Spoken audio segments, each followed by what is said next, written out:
Programme में आपको खुशामदीद कहते हैं। मैं असदुल्ला खान हूँ और मेरे साथ आरिफ निज़ामी साहब मौजूद हैं। और आज प्रोग्राम में हमें ज्वाइन कर रहे हैं मुस्लिम लीग नून के रहनुमा सेनेटर डॉक्टर मुसद्दिक मलिक साहब। मुसद्दिक मलिक साहब, प्रोग्राम में आपको खुशामदीद कहते हैं। जी मलिक साहब, अस्सलाम वालेकुम, कैसे मिजाज हैं? अच्छा मलिक साहब, ये बताया आज आपने बड़ी धुआंधार प्रेस कॉन्फ्रेंस किया है। आपके साथियों ने मुशाहिद हुसैन, मुशाहिदुल्लाह साहब, मोहम्मद ज़ुबैर साहब, मरियम औरंगज़ेब साहिबा, राना सनाउल्लाह, हसन इकबाल तो थे ही। तो ये इतना जो आपने किया, आपने कहा कि ये हुकूमत वेंटिलेटर पे चल रही है। ये इसका भी हमें बताएं कि कैसे वेंटिलेटर पे चल रही। दूसरे ये कि अब आप बात कर रहे हैं कि पहले तो कहते थे हम सड़कों पर आ जाएंगे अगर मियाँ नवाज शरीफ को अरेस्ट किया गया। शहबाज शरीफ को तो पहले किया हुआ है। अब आप कोई ईवान के अंदर जद्दोजहद और इन हाउस तब्दीली की बात कर रहे हैं, तो ये कोई हमें समझाएंगे कि क्या हिकमत अमली है ये और कैसे इन हाउस तब्दीली आएगी? बहुत शुक्रिया सर। सबसे पहले तो वेंटिलेटर की बात कर लेते हैं।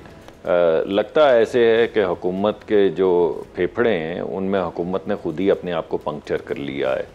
पिछले 5 साल से कहा जा रहा था, या जब से ये हुकूमत आई है, अब 5 महीने तो हो ही चुके हैं, जब से ये हुकूमत आई है ये कह रही थी कि भाई हमें बहुत बुरी हालत के अंदर इकॉनमी दी और बड़े लोन्स इकट्ठे कर लिए। और हम तब से लोगों को कह रहे हैं कि ये लोन्स आखिरी 90 दिन में तो लिए नहीं हैं। 5 साल हुकूमत चलाई है, इन्हीं लोन्स के साथ चलाई है, इन्हीं तरक्याती मंसूबों को लेकर आगे बढ़े हैं। 11,000-12,000 मेगावाट बिजली जो है 5 साल में ऐड की है। जो दहशतगर्दी के वाक़यात हैं वो 2,000 से कम करके चंद 100 तक ले आए हैं, और वो भी चंद 100 बहुत ज़्यादा हैं, इंशाल्लाह वो भी ख़त्म होंगे। उसके अलावा इक़्तिसादी तरक्की की शरह, यानी गरीब आदमी को तो गर्ज सिर्फ 2 चीज़ों से होती है, महंगाई से और रोज़गार से। तो जब हमने 3% पे GDP की ग्रोथ या जो तरक्की की शरह है उसको बढ़ा के 6% किया, 5.8% टू बी प्रिसाइज, तो लाखों लोगों को नौकरियाँ मिली। और ये तमाम काम किया गया अफराते ज़र यानी महंगाई की शरह को 4% से कम पे रखे हुए। तो हुकूमत चल रही थी, हम चला रहे थे। फिर जब से ये हुकूमत आई है, ऑल ऑफ अ सडन वो लोन्स जिनके बावजूद 4% पे हुकूमत चल रही थी और तरक्की की शरह 6% थी, ऑल ऑफ अ सडन वो इनके काबू से बाहर हो गई। अब महंगाई की शरह जो है वो 7% से ऊपर चली गई। अभी मैंने कुछ एक रिपोर्ट पढ़ी, मुसद्दिका मुझे नहीं मालूम वो है या नहीं, कि 8% से तजावुज़ कर गई है। जिस तरह लोगों के ऊपर बोझ डाला गया है बिजली के बिल का, गैस के बिल का, खाने पीने की अशिया का, दाल का, चावल का, रोटी का, एक रोटी की कीमत में 3-3 रुपए इजाफा हो गया है। तो आप बताइए कि अगर ये वेंटिलेटर नहीं है तो फिर वेंटिलेटर किस चीज़ को कहते हैं? हमारी हुकूमत के दरमियान में ये कहा जाता था कि आप बहुत ज़्यादा इंफ्रास्ट्रक्चर पे फोकस करते हैं और हम ह्यूमन डेवलपमेंट लेकर आगे चलेंगे। तो पहला ही जो मिनी बजट है उसमें सेहत में से 14 अरब रुपए कम कर दिए गए। 14,000 नहीं, 14 मिलियन नहीं, 14 अरब रुपए सेहत के बजट से कम कर दिए। आला तालीम के अंदर से 5 अरब कम। ये तो कई बातें तो साइंस एंड टेक्नोलॉजी, आप उनका रिकॉर्ड और आपका रिकॉर्ड में मुआवजा कई दफ़ा हो चुका है। मेरा सवाल आज की सूरत हाल पे था जो आपने प्रेस कॉन्फ्रेंस की है, उसमें ये क्या मुस्लिम लीग नून की हिकमत अमली हमें समझा दें कि ये इन हाउस तब्दीली किस तरह आएगी? देखिए, मैंने तो आपको ये पहले ही बताया है कि इस वक्त अगर आप आवाम से बात करें तो वो सड़कों पे आने के लिए तैयार बैठे हैं। और हमें ये लगता है कि गर्मियों में बिलखसूस वो लोग जो 40 हज़ार रुपये कमाते हैं वो अपने घर का बजट नहीं चला पाएंगे। मैं आपको आज आपके प्रोग्राम पे वसूख से कहता हूँ, मैंने बिजली पे बहुत काम किया है, कि उन लोगों का 6 से 8 हज़ार रुपये बिल हो जाएगा तो वो बाहर निकलेंगे। तो बाहर आवाम भी जो हैं वो नाखुश हैं। पार्लिमान के अंदर जिस तरह की गाली गलोच हो रही है, और आपने देखा कि कोई पार्लिमानी काम, कोई आइनी काम नहीं हुआ, कानून साजी का काम नहीं हो रहा, पार्लिमान को विक्टिमाइज़ किया जा रहा है, एक फैशिज़म के तरीके से हुकूमत को आगे बढ़ाया जा रहा है, मीडिया की कमर तोड़ दी गई है। और आज हमने ये बिल बावसूख तरीके से ये हमने कहा है कि मीडिया हाउसेस को बंद करने की साजिश की जा रही है। ये कोशिश की जा रही है कि तमाम मीडिया हाउसेज जो हैं उनके पैसे रोके जाएं, उन पर मुकदमात दर्ज किए जाएं, जब तक वो बिल्कुल खामोश ना हो जाएं और हुकूमत की हर जो कार्रवाई है उसको तस्लीम ना करें और उसको आगे ना बढ़ाएं और वाह वाह का बाज़ार ना गर्म करें। तो इन तमाम चीज़ों को मद्देनज़र रखते हुए वो एक skin of the teeth majority जिससे ये हुकूमत चला रहे हैं, आपके ख्याल में कितनी देर तक वो लोग जो अवामी राब्ते में हैं, जिन पे अवाम का बोझ है, वो पार्टियां जो जमहूरी तरीके से आगे चलती हैं, वो कितनी देर तक इनके साथ अलायंस में रहेंगी? 5, 7, 8 लोग जिस दिन इधर उधर हुए, इनकी हुकूमत उलट जाएगी, बिलखसूस जब लोगों का प्रेशर आएगा। और हमारा ये ख्याल है कि लोगों का प्रेशर महंगाई की वजह से अब आने ही वाला है। सही है। और जो विक्टिमाइजेशन भी है वो आपने देख ली कि कोई इस वक्त सियासी जमात नहीं है, कोई भी, जो ये आपको ना कहे कि ये बिल्कुल अबव बोर्ड अकाउंटेबिलिटी नहीं हो रही। चाहे वो EOBI का मुकदमा हो 44 अरब रुपए का, जिसमें बहुत से वज़रा के नाम है PTI के, चाहे वो NICL का मुकदमा हो 22 अरब रुपए का, चाहे वो मुकदमा हो नंदीपुर का, जिसमें एक वजीर जो हैं उनके खिलाफ इस्तगासा दायर हो चुका है। तो तमाम पार्टीज भी नाला हैं, अवाम भी नाला है, मीडिया भी नाला है।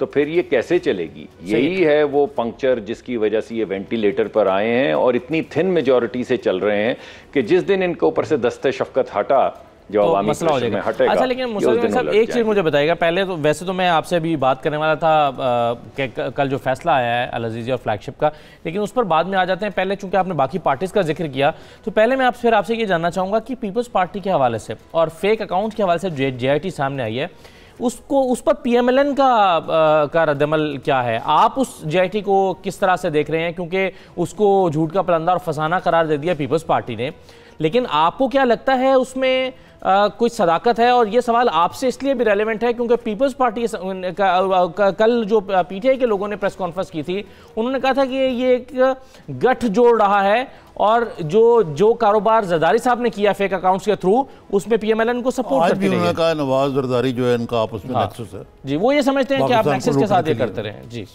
सिंपल बात तो ये है जी। देखिए, मैंने तो JIT की रिपोर्ट पढ़ी नहीं है। अगर आपने पढ़ी है और उसमें किसी जगह पे कोई सबूत या शहादत पेश की गई है कि उस तमाम JIT की रिपोर्ट में PMLN का हिस्सा है और कोई अलायंस है, तो मुझे बताइए, तो मैं उस स्पेसिफिक चीज़ का जवाब दे देता हूँ। और PTI के दोस्त भी अगर कह रहे हैं तो मैं जवाब दे देता हूँ। लेकिन मेरी अभी तक कहने सुनने में जो मुझे WhatsApp ग्रुप्स के ऊपर छोटे छोटे उसके इक्तसाबात मिले हैं, उसमें कहीं PMLN का जिक्र नहीं। अगर कहीं है तो मुझे बता दें।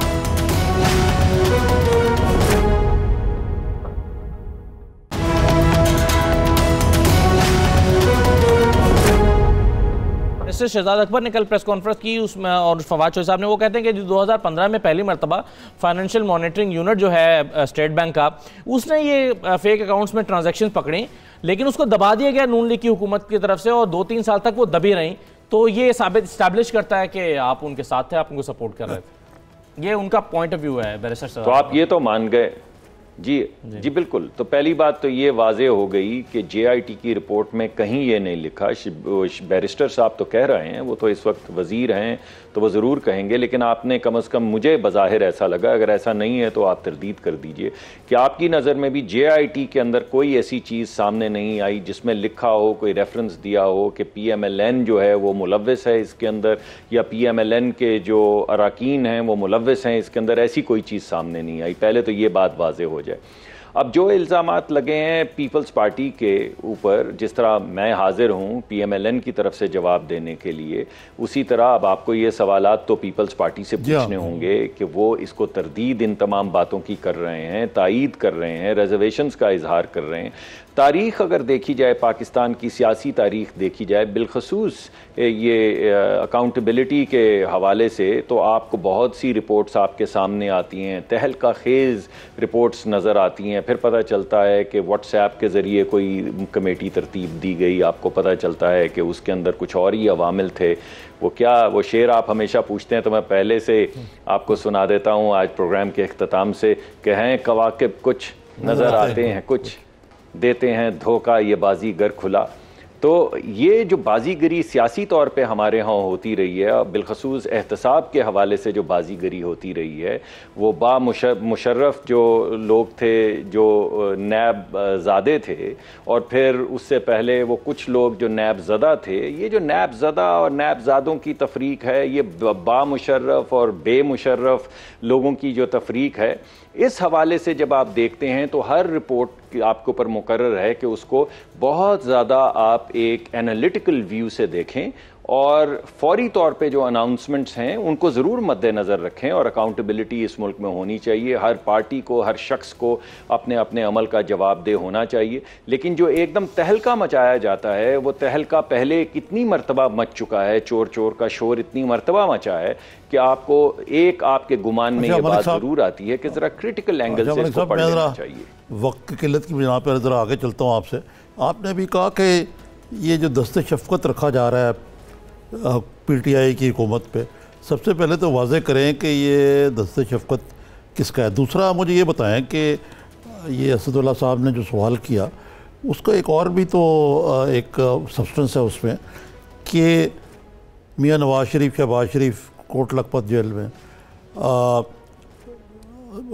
ख्वाजा साद रफ़ीक और उनके भाई जो हैं वो नैब की कस्टडी में, जरदारी साहब को जो जिस तरीके से मीडिया ट्रायल तो उनका हो चुका हुआ है, वो आप जो कह रहे हैं बाकी ट्रायल होना बाकी है, लेकिन मीडिया ट्रायल तो माशाल्लाह हो चुका है। तो ये जो दस्ते शफ़क़त रखा जा रहा है, क्या इसका मकसद इस मुल्क में कोई यकजमाती निज़ाम का नफाज तो नहीं है कोई? देखिए, जो पीटीआई का जो तरीक़ाकार हमारे सामने नज़र आ रहा है, वो अगर इसके आप नुकात को जोड़ने की कोशिश करें तो आपको याद होगा कि हमारे सिलेक्टेड प्राइम मिनिस्टर जो हैं उन्होंने कुछ दिन पहले एक प्रेस टॉक की थी जिसमें उन्होंने हिटलर और मुसोलिनी के रेफरेंसेस दिए थे, और उन्होंने ये कहा था कि जाहिल लोग थे बिल्कुल, अगर वो ज़रा यू टर्न ले लेते या उनको यू टर्न लेने की तरबियत होती या समझ बूझ होती तो आज तारीख़ बिल्कुल और ही तरह की होती। तो हमें लग ऐसा रहा है अब इन तमाम मुहर्रकात की वजह से कि गालिबन वो तारीख़ उनकी मुसोलिनी की और हिटलर की किस तरह की होती अगर वो यू टर्न लेना सीख लेते। हमारे इस वक्त जो पीटीआई के हुक्मरान हैं वो नई तारीख़ लिखना चाहते हैं कि हिटलर की तारीख़ किस तरह की होती अगर वो यू टर्न ले लेते, क्योंकि जिस तरीक़ाकार से मीडिया को खामोश करवाया जा रहा है मुकदमात के ज़रिए, उनका बजट काट काट के, आपने देखा बेशुमार हमारे दोस्त हैं जो नौकरियों से हाथ धो बैठे हैं। कुछ दोस्त ऐसे हैं जिन्होंने आधा टीवी प्रोग्राम किया, प्रोग्राम रोक के उनको निकाल दिया गया ओवरनाइट। कुछ लोग ऐसे हैं जिन पे सख्ती की गई, मुकदमात दर्ज किए गए। तो अगर आप ये तमाम चीज़ें देखें कि मीडिया को खामोश करवाया जा रहा है, ऑपोजिशन के हर शख्स के ऊपर इस वक्त मुकदमात दर्ज किए जा रहे हैं, उनको अरेस्ट किया जा रहा है, और ऐसा नहीं कि सबको अरेस्ट किया जा रहा है। मैंने थोड़ा सा मुनासिब नहीं लगता कि लोगों के मैं नाम लूं, लेकिन मैंने आपको EOBI और NICL के मुकदमात का भी जिक्र किया है। कोई भी शख्स जाके देख सकता है कि कितने कितने अहम वज़रा जो हैं उनके नाम हैं इस वक्त उन तमाम मुकदमात में, उनको कोई छेड़छाड़ नहीं कर रहा। तो जब आप सिर्फ पार्टियों को, चंद पार्टियों के ऊपर या मुखालिफिन के ऊपर सिर्फ अपना वो टारगेट करते हैं, जब आप मीडिया को खामोश करवाते हैं, जब आप ऐलान टेलीविज़न पे आके कहते हैं कि वो ब्यूरोक्रेट, जिस तरह आज कायदे आज़म की मैं सालगिरह है, आपको मुबारकबाद भी देना चाहता हूँ और याद करवाना चाहता हूँ कि कायदे आज़म ने कहा था ब्यूरोक्रेट्स को अपनी तकरीर में कि कोई भी उस वक्त की हुकूमत हो, अगर वो कोई ऐसी बात करे जो गैर आइनी हो या गैर कानूनी हो तो खड़े हो जाओ उसके सामने और रिलेंट ना करो। और हमारे यहाँ पर बैठकर हमारे वज़रा ने भी और प्राइम मिनिस्टर कहते हैं कि जो हमारी बात नहीं सुनेगा वो घर चला जाए। अरे यार, ब्यूरोक्रेट भी घर चले जाएं, ये जो साहिब कलम हैं वो भी खामोश हो जाएं, अपने कलम मेज़ पे रख दें। जो सियासी उखाड़े में बैठे हुए हैं उनको भी लटका दिया जाए, चैम्बर्स में डाल दिया जाए, जैसे कि हिटलर के ज़माने में लेबर कैंप्स में और चैम्बर्स में डाल दिया जाता था। अब देखते हैं गैस खोलते हैं या नहीं, यानी ये चैम्बर गैस चैम्बर बनते हैं या सिर्फ चैम्बर ही रहते हैं, इतना ही फ़र्क रह गया। तो जब आप ये तमाम मुहर्रकात और नुकात को जोड़ते हैं तो लगता है ऐसे ही है कि ये पार्टी चाहती है कि गलियां हो जान सुंजियां विच मिर्जा यार फिरे, बस मैं ही रह जाऊं, मेरी आवाज़ हो, सब मेरे कसायद पढ़ें और कहें वाह वाह मियाँ साहब, वाह वाह खान साहब, वाह वाह चौधरी साहब, क्या बात है आपकी। अच्छा, मगर कोई ये तो इनको बताएगा that the emperor is naked। एक आपसे सवाल ये था कि ये भी मरियम नवाज साहबा ने को ट्वीट की काफ़ी महीने खामोश रहने के बाद, अब कहा जा रहा है कि वो शायद इसी माह के आखिर में कोई जलसा भी करने वाली हैं। तो क्या वो अमली तौर पे अब वालिद साहब की जो वैक्यूम है और अपने चचा जान का जो वैक्यूम है उसको वो फिल करेंगी, सियासी वैक्यूम जो है? देखिए, उसके लिए तो बाकायदा मरियम साहिबा का तो किरदार जो सियासत में है वो है, जो लीडरी में है वो भी है। उन्होंने अपना लोहा मनवाया अपने वालिद के साथ बड़े सख्त वक्त में खड़े होकर। उनकी ज़िंदगी में जो मसाइल आए हैं, जो उनको दुख पहुंचा है अपनी वालिदा के इंतकाल से, बिलखसूस इस हवाले से कि वो उनके पहलू में उनका हाथ पकड़ कर खड़ी नहीं थी जब वो दम तोड़ रही थी, तो ये कोई छोटा दुख तो है नहीं। जब आपके पास ऑप्शन भी हो, आप लंदन में बैठे हों, लेकिन वो आप अपनी वालदा का हाथ छोड़ के वालिद का हाथ पकड़ें और जेल की सलाखों की तरफ अपना सफ़र शुरू कर दें, तो ये तमाम दुख उनकी ज़िंदगी में गुजर रहे हैं। तो उनका तो मामला चलेगा। लेकिन इस वक्त पार्टी ने जो फैसला किया है वो ये है कि अगर वाकई ये ऑपरेशन इसी तरह जारी रही तो एक ग्रुप बनाया गया है जिसको कह रहे हैं पार्लिमानी एडवाइजरी ग्रुप और पार्लियामेंट्री एडवाइजरी ग्रुप। ये इसके अंदर मेंबरान हैं सेनेट के भी और इसके अंदर नेशनल असेंबली के भी मेंबरान हैं। तो नवाज शरीफ साहब की क़यादत में और शहबाज शरीफ साहब की क़यादत में, बिकॉज दोनों एक्सेसिबल हैं इस वक्त, उनसे आप वक्तन फ़वक्तन जेल में जाके मुलाकात कवायद आइन कानून के मुताबिक कर सकते हैं।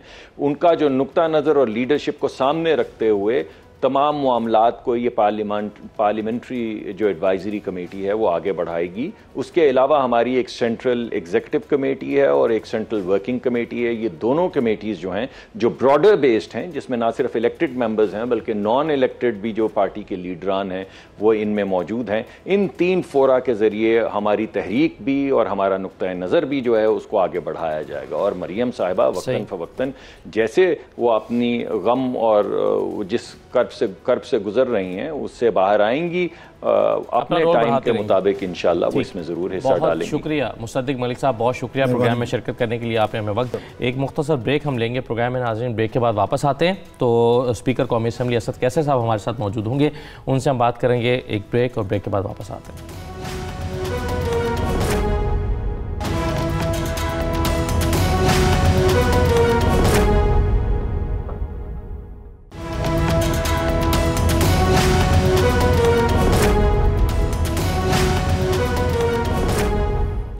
ब्रेक के बाद दोबारा खुशामद कहते हैं। निज़ामी साहब, एक बात आज फवाद चौधरी साहब ने दोबारा प्रेस कॉन्फ्रेंस की दोहरा के गई है, इसलिए मैं भी दोहरा के बात कर रहा हूँ। कल भी हमने इस पर थोड़ी सी बात की थी, लेकिन उसमें एक बेसिक कॉन्ट्रडिक्शन मुझे नज़र आती है, इसलिए मैं आपसे डिस्कस करना चाहता हूँ। उन्होंने कल भी कहा और आज भी कि जो कंपनियाँ थीं हिल मेटल और अल-अज़ीज़िया और फ्लैगशिप, ये कोई कंपनियाँ एग्जिस्ट ही नहीं करती थीं।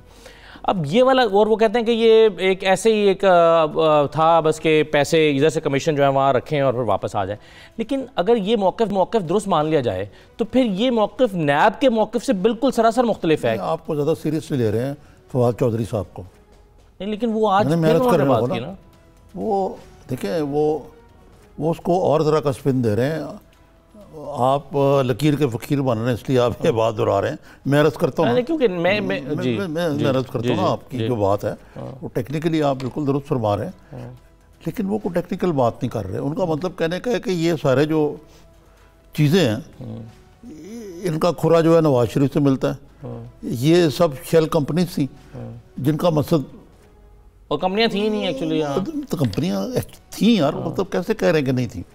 कंपनियां तो थी, मतलब थी, ये एंटिटीज़ हैं। एक हिल मेटल है, एक अल-अज़ीज़िया है, कंपनियां तो हैं। वो जो फ्लैट्स हैं वो लिए गए एक ऑफशोर कंपनी के नाम, वो भी तो आप कैसे डिनाई कर सकते हैं कि कंपनीज हैं। ये आप वो जो बात करने की कोशिश कर रहे हैं, उन कंपनी का मकसद मनी लॉन्ड्रिंग था कि इनके पैसे जाते थे और वो ही वापस आ जाते थे। नहीं, लेकिन अब उसकी एक मालियत होगी ना उन कंपनीज की। अब नैब के केसेस में तो उसकी एक मालियत है जो कि फवाद चौधरी साहब के का नुक्ता नज़र पहले वाले केस में मियां नवाज शरीफ की एवन फील्ड कहते हैं ना पहले वाले में, जी उसमें देखे ना एक बात तो आई ना जिसपे उनको इस्लामाबाद हाई कोर्ट ने वो केस डिमोलिश कर दिया। ये कह के जी वो कहते हैं कि जी लिविंग बियॉन्ड हिज मीन्स, पहले ये बताएं कि उनके मीन्स कितनी थी।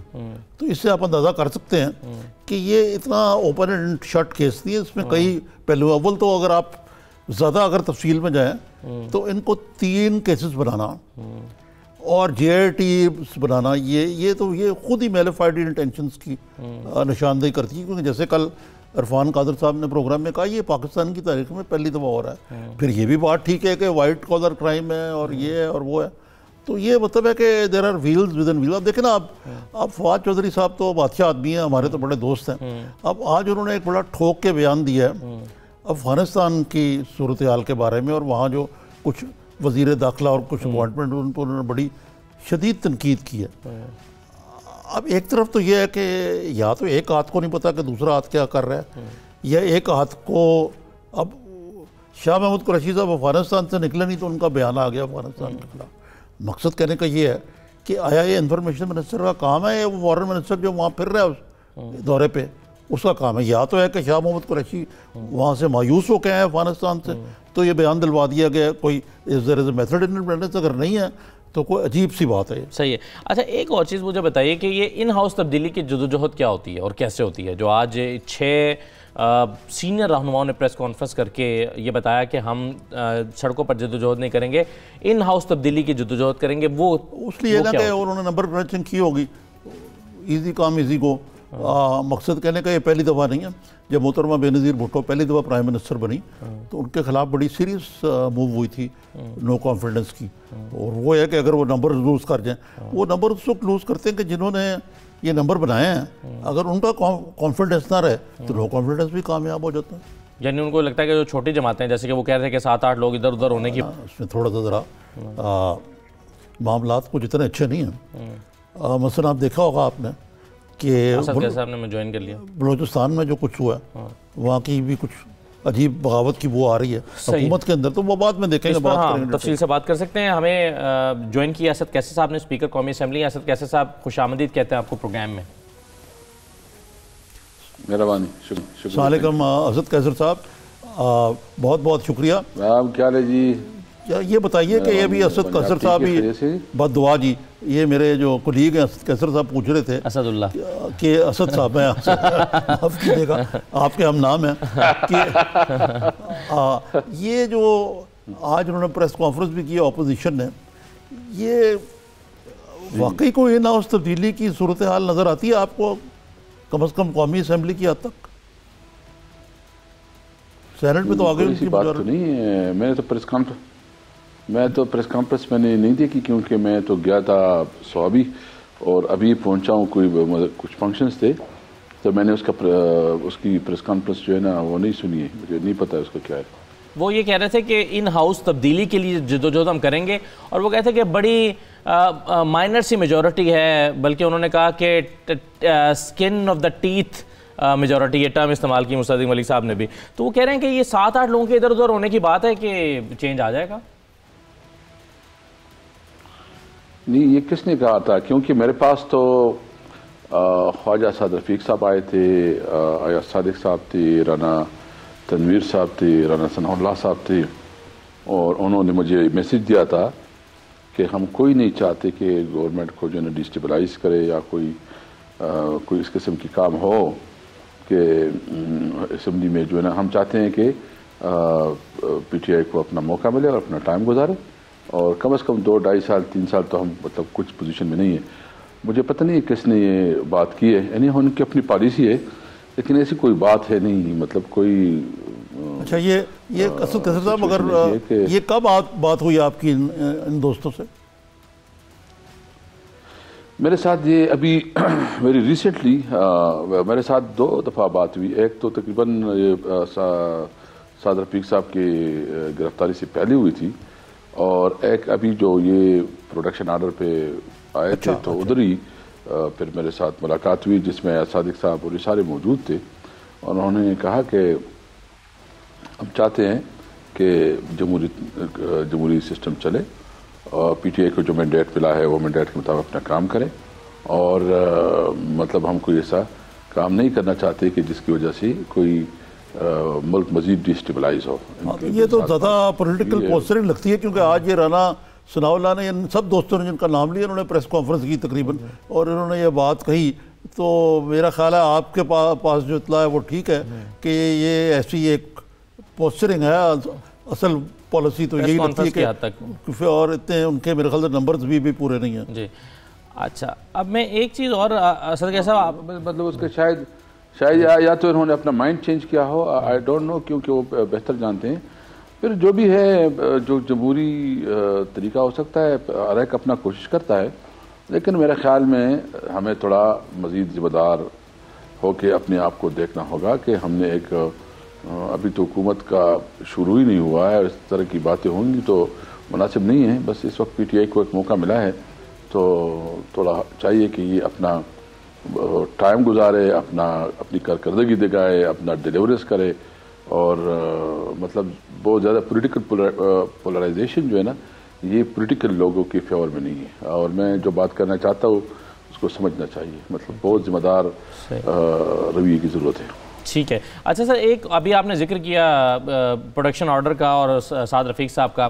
बाद औक़ात ऐसा लगता है कि पाकिस्तान तहरीक इंसाफ के कुछ रहनुमाओं को ये कोई इतना भी ज़्यादा अच्छा नहीं फ़ैसला लगता आपका कि आप प्रोडक्शन ऑर्डर जारी कर देते हैं, और साद रफ़ीक साहब को ख़ास तौर पर जब आपने बुलवाया, तो इस पर आपको आपकी पार्टी की जो क़यादत है उनकी हिमायत हासिल है, या बिल्कुल इंडिपेंडेंटली आप फ़ैसला कर रहे हैं, या खान साहब के मशवरे से कर रहे हैं, ये ख़ास तौर पर शहबाज शरीफ के बाद जो साद रफ़ीक को आपने बुलवाया?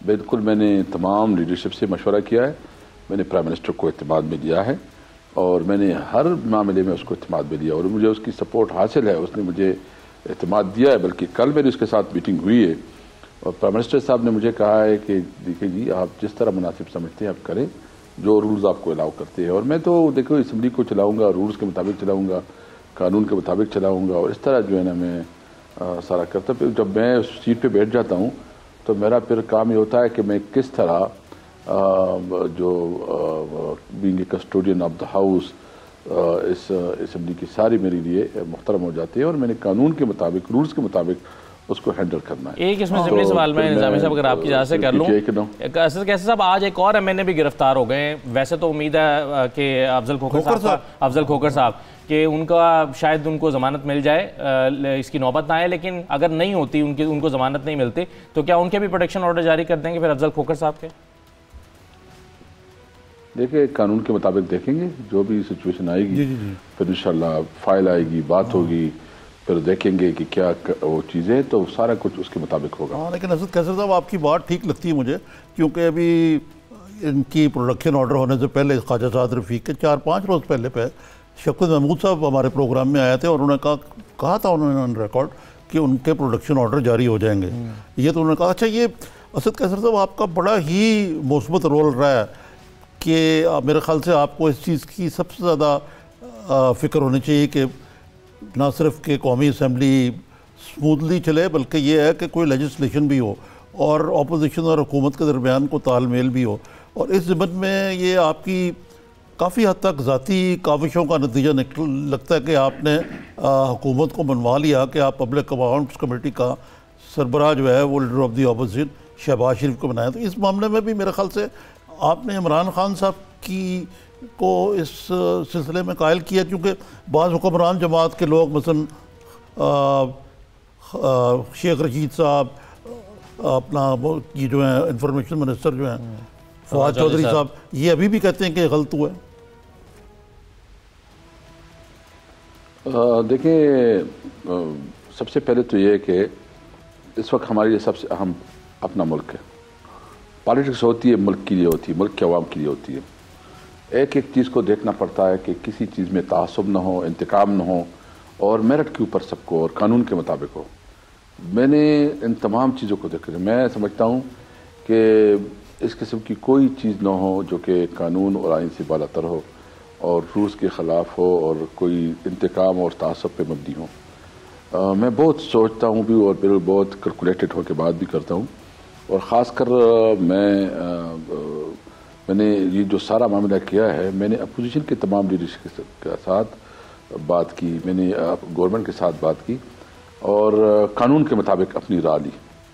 तो ठीक है, मुल्क के लिए बहुत चैलेंजिंग पोजीशन है, लेकिन मुझे उम्मीद है कि इसमें इंशाल्लाह बेहतरी आगे आएगी। और कानून साजी के हवाले से तो मैं इंशाल्लाह आपको ये कमिट करता हूँ, आपके सामने ये कमिट करता हूँ कि इंशाल्लाह ताला ये असम्बली पहले से ज़्यादा कानून साजी करेगी। मेरे इनके साथ भी बात हुई है, बल्कि गुज़िश्ता दिनों में शहबाज शरीफ साहब जो तशरीफ़ लाए थे उसके साथ भी बात हुई थी, नवीद कमर साहब पीपल पार्टी से भी बात हुई है। उन्होंने कहा कि जो भी कानून साजी होगी और जो मजबूत चीज़ें होंगी तो हम कानून साजी में करेंगे। तो मैंने उसके साथ, क्योंकि मेरे कैपिका में इसका एक्सपीरियंस रहा है कि वहाँ तकरीबन हमने 172 ने एक्ट पास किए हैं और उसमें ये बिल्कुल मैं तरीका करता था कि जो भी बिल आ जाता था मैं इस पोजीशन को पहले से दे देता कि आप देख लें, अगर कोई आपकी उसमें ओपिनियन है, कोई चाहते हैं तो हम जो है ना इसको और उसके मशावरे से करता था। तो मुझे अल्लाह ने ये मौका दिया कि सबसे ज़्यादा कानून साजी हुई। देखिए असम्बली का मेन काम है कानून साजी। बिल्कुल ये भी है कि वो अपनी पॉलिटिकल बात भी करे, अपनी प्रोटेस्ट भी अगर कोई है वो भी करे, अपनी मंशूर के मुताबिक जो है ना कुछ जो बात करनी वो भी करे, लेकिन अहम काम है कानून साजी। तो कानून साजी हमारी सबसे इम्पोर्टेंट चीज़ है और मैंने फोकस करना है कि हमने कैसी कानून साजी करनी है, सही है, कैसी असम्बली की फंक्शन को मजीद मुअस्सर बनाना है। तो इसके लिए शुक्र अल्हम्दुलिल्लाह मेरे इनके साथ बात हुई है। लेकिन आपको पता है कि बड़ी तकलीफ है, कल बहुत बड़ा सख्त फैसला हुआ है, इसको मतलब मैं अब इसको तो थोड़ा आपने लेवरेज देना है कि एक प्रेस्टेशन भी है, थोड़ा सिचुएशन भी तलख है, तो ठीक हो जाएगा इंशाअल्लाह ताला। हम कोशिश करेंगे कि हम तमाम हाउस को, अपोजिशन को कम से कम ये बावर कराएंगे कि कोई ऐसा काम असम्बली में नहीं होगा जो कानून से मारवा हो और कोई किसी के खिलाफ एहतसाब या तासुब से होगा। एक मुख्तसर सा ब्रेक लेना है। मैं आप जो कानून साजी की बात कर रहे हैं तो इसी दौरान बल्कि कानून ही की तरफ से भी और कुछ और लोगों की तरफ से भी ऑर्डिनेंस का इशारा दिया गया कि अगर कानून साजी में कुछ रुकावटें होती हैं तो ऑर्डिनेंस जो है वो पाकर के जरिए चलाया जाएगा। तो आप इसके इम्कानात कितने देखते हैं, ये मैं आपसे जानना चाहूँगा। एक मुख्तसर ब्रेक ले लेते हैं और ब्रेक के बाद वापस आते हैं। असद कैसा हमारे साथ मौजूद है, नाज़रीन आप भी हमारे साथ रहिए।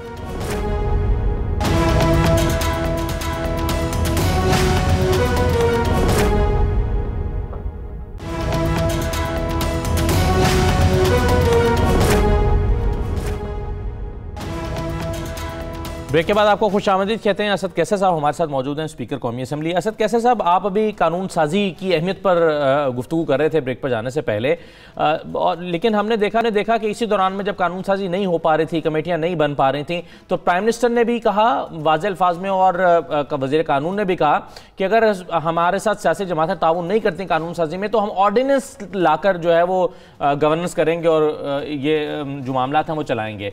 तो ये ऑर्डिनेंस वाले मामले को आप किस तरह से देखते हैं बतौर कस्टोडियन ऑफ द हाउस, जो आप कानून साजी की अहमियत को समझते हैं, आपने इसको किस तरह से देखा इस बयान को? देखिए इंशाअल्लाह ताला मुझे उम्मीद है मौका नहीं आएगा।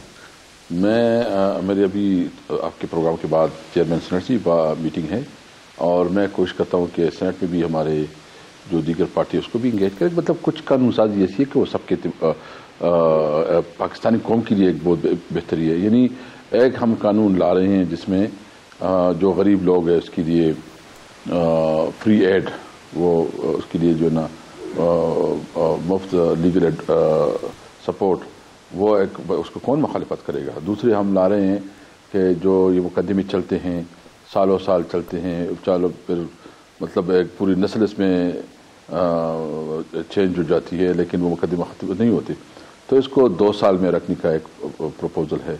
और एक जो डेथ हो जाती है फिर इसकी जो डेथ सर्टिफिकेट के लिए महीने लग जाती है, टाइम लगता है, उसको 15 दिन के अंदर जो ना, ये ऐसी कानून साजी है कि इसकी कोई मुखालिफत कर नहीं सकेगा, ना सेनेट में कर सकेगा ना कोई असम्बली में कर सकेगा। और मेरी इनसे बात हो चुकी है, मैंने मियां शहबाज शरीफ साहब से भी बात की है और उन्होंने कहा बिल्कुल आप करेंगे, आपके साथ कानून साजी में हम जो इस किस्म की कानून साजी हो जो मुल्क को तो वो करेंगे। मैं कोशिश करूंगा, मुझे उम्मीद है कि इंशाअल्लाह ताला मुझे इसमें कामयाबी होगी। लेकिन आजकल जो हालात है, आपको पता है कि इतनी फ्रस्ट्रेशन है और पॉलिटिकल पोलराइजेशन बहुत ज़्यादा हो गई है, तो उसके असरात तो डेफिनेटली होंगी। लेकिन मुझे उम्मीद है इंशाअल्लाह ताला आहिस्ता आहिस्ता माहौल भी ठीक हो जाएगा और कानून साजी हमारी टॉप प्रायोरिटी है। हम अपनी कौम को मायूस नहीं करेंगे और ये असम्बली सबसे ज़्यादा कानून साजी करेगी। असद कैसर साहब, आपका बड़ा मुदव्वराना किस्म का तर्ज अमल है और इसी के हवाले से ये भी देखा है कि अपोजिशन तो माहौल ख़राब करती ही है क्योंकि उनका तो काम ही ये होता है, लेकिन इस दौर में एक अजीब चीज़ देखने में आई है कि मसलन फवाद चौधरी साहब हैं, कुछ और हैं, वो ख़ुद ईवान के माहौल को मुकद्दर करते हैं, वॉकआउट्स होते हैं, बल्कि शायद सेनेट से फवाद चौधरी साहब को बदर किया गया कुछ दिनों के लिए। तो ये जो सारी सूरत हाल है इसको भी कोई आपने कोई इनसे कोई मोडस प्रोवेंडी हुक्मरान जमात से बात की है कि आप ज़रा थोड़ा सा कंट्रोल करें अपने रवैये पर?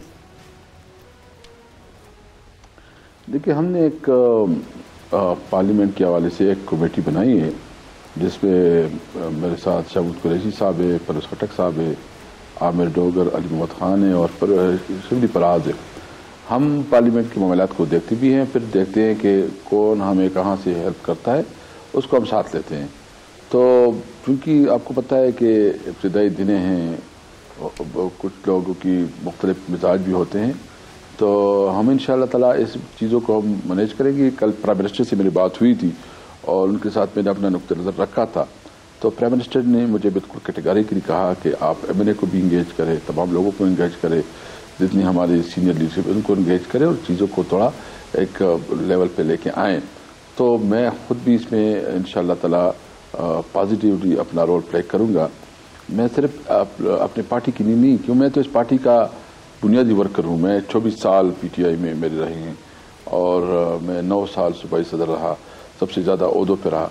लेकिन जब मुझे अपने लीडर इमरान खान ने ये ओहदे की जिम्मेदारी दी है, तो फिर मैंने उस कानून और उसकी रूल्स के मुताबिक उसको चलाना है, जो कि हमारी पार्टी का मेन मौक़िफ़ है कि कानून की हुक्मरानी होनी चाहिए और रूल्स और प्लाज जो है ना। असद साहब, ये मेरे जहन में एक बात आती है कि जो मियाँ नवाज शरीफ थे वो तो शाज और नादर ही कभी कौमी असम्बली में कदम रंजा फरमाते थे।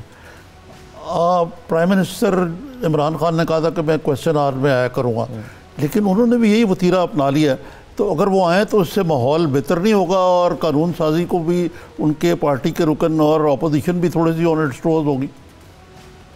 आपने बात की खान साहब से कि आप ज़्यादा आया करें पर? जी, वो से बात हुई भी है और वो आएगा भी। थोड़ा टाइम को थोड़ा वो, चूँकि इस वक्त आपको पता है कि बहुत ज़्यादा मीटिंग्स कर रहे हैं, बहुत ज़्यादा इंगेजमेंट्स हैं और इस वक्त गवर्नमेंट मामलात में बहुत ज़्यादा स्ट्रक है, तो उसकी कमिटमेंट है और कमिटमेंट रहेगी।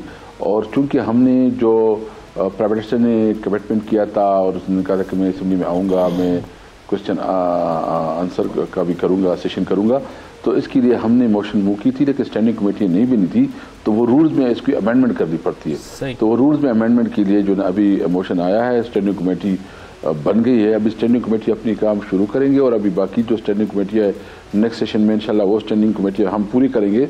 तो वो जब अडॉप्ट हो जाएगा तो प्राइम मिनिस्टर और रूल्स में अमेंडमेंट आ जाएंगे, तो वो इंशाल्लाह ताला प्राइम मिनिस्टर साहब रेगुलर आएंगे, उसकी कमिटमेंट है और मेरे साथ हमारे साथ उसकी बात हो चुकी है। अच्छा असद कैसर साहब, एक दिलचस्प सी सूरत हाल पैदा हुई है शहबाज शरीफ साहब के पब्लिक अकाउंट्स कमेटी के चेयरमैन बनने के बाद कि अब वो बतौर पब्लिक अकाउंट्स कमेटी के चेयरमैन किसी भी इदारे के सबरा को बुला सकते हैं अपने सामने, यानी कि वो नैब के चेयरमैन को भी बुला सकते हैं, तलब कर सकते हैं। अब जिस इदारे में उनके अपने केसेस चल रहे हैं, जिस इदारे ने खुद उनको कस्टडी में लिया और वो जेल में हैं, उसी इदारे के सबरा को वो अपने सामने बैठा सकते हैं।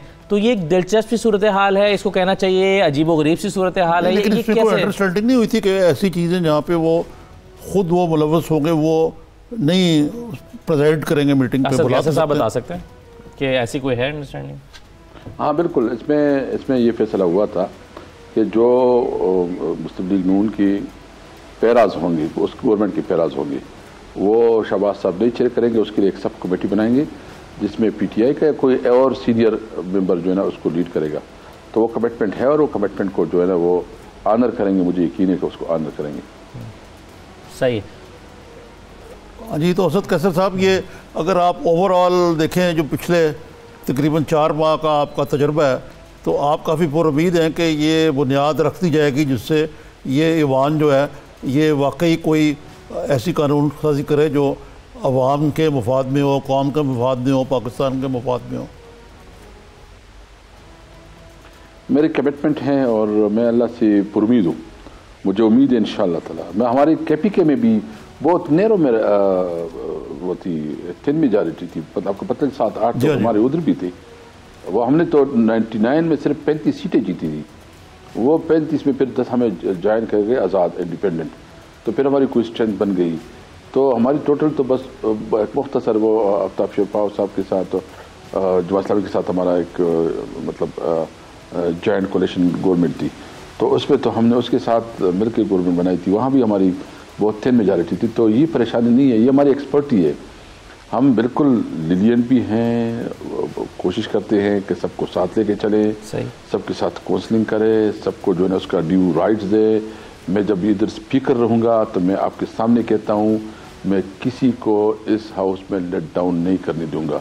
कानून के मुताबिक उसका जो हक है उसको उसका हक थे। और मुझे अगर कोई कहेगा भी तो मैं नहीं मानूंगा। जी हमारा वक्त खत्म हो गया, आपसे दोबारा एक नशिस्त करनी पड़ेगी, बहुत सारे मामला तशना रह गए जी। बहरहाल बहुत बहुत शुक्रिया, आपने हमें वक्त दिया और आप बहुत सारी चीज़ें जो हमारे जहन में थी आपके हवाले से आपने उसको क्लियर। शुक्रिया आपका। ये नाज़रीन आज का प्रोग्राम था, अपना फीडबैक दीजिएगा, इजाज़त दीजिए, अल्लाह हाफ़िज़।